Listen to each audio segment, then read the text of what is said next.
They thought she was just another quiet girl they could push around. They didn't know the hands they wrapped around her throat belonged to a fighter trained to end a match in seconds. But in school, this wasn't a ring, this was survival, and survival has its own rules. BTCTR 1. The quiet new girl Amara Johnson stepped into Westbrook High with her shoulders drawn in and her books pressed tightly to her chest.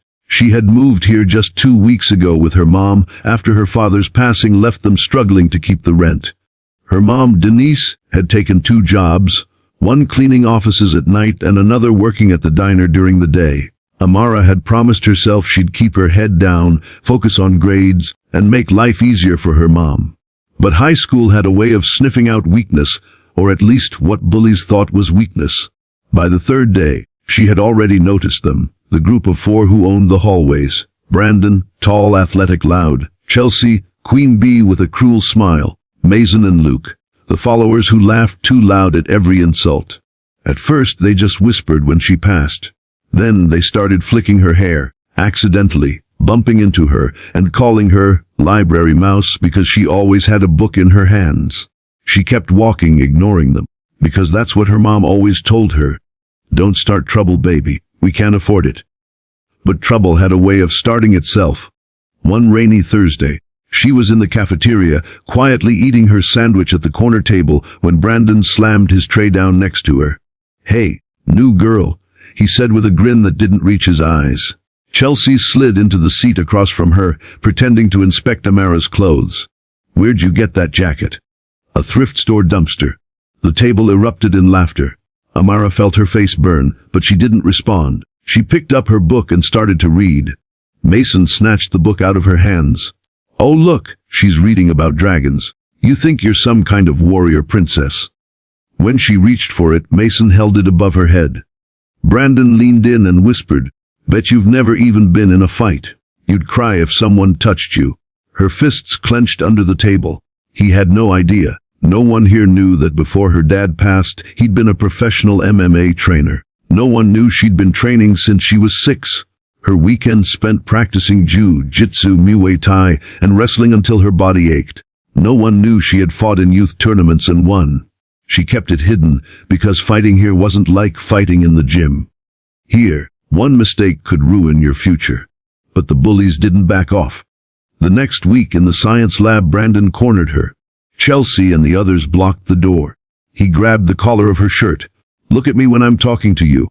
She stayed still, her eyes fixed on his chest, not in fear, but calculating distance, timing, and pressure points. Then he did it. Both hands came up and wrapped around her throat. The moment his grip tightened, something deep inside her shifted. The air felt sharper. Her vision narrowed. She heard her father's voice in her head. "If someone ever puts their hands on you and won't let go, you finish it. Fast." But she also remembered her mom. Don't start trouble. She had to make a choice, and she chose to end it without destroying her future.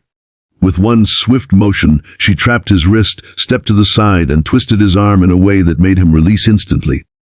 Brandon stumbled back, shock and pain flashing in his eyes. Chelsea's mouth fell open. "Touch me again," Amara said quietly, her voice steady, "and you'll regret it." She walked out of the lab without looking back. But she knew this wasn't over. Not yet. EECHTR2. The day everything changed, the next few days were tense. The bullies kept their distance, but she could feel their eyes on her in the hallways. Rumors started. "Amara knows karate. Oh, she's some kind of street fighter." Brandon got owned. At first, she didn't mind. But Brandon wasn't the type to let things go. Friday afternoon, the school gym was almost empty. Amara was walking toward the exit when she heard footsteps behind her. She turned. Brandon, Mason, and Luke were there. Chelsea leaned against the wall, recording on her phone. "Gonna embarrass me again, new girl," Brandon said, stepping closer. Mason grinned. This time no teachers around. Amara's mind raced. She could run, but they'd chase her. She could yell, but no one might come in time.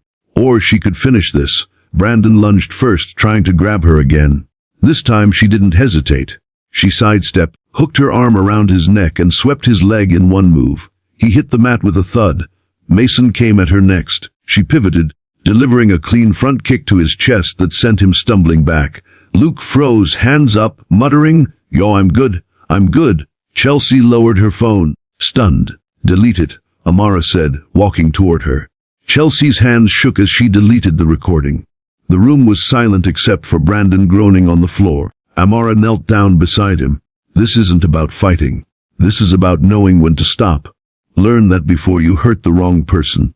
She stood, grabbed her bag, and walked out, head high, steps steady. That day something changed. No one touched her again, and slowly, other students started coming up to her. Kids who had been bullied before, asking her advice, her help, her friendship. She realized she could use what she knew, not to hurt people, but to protect them. By the end of the year, she was running a small self-defense club at school, teaching kids to stand up for themselves without starting fights. Her father's voice stayed with her. The best fighter is the one who doesn't have to fight. And now, she finally understood what he meant.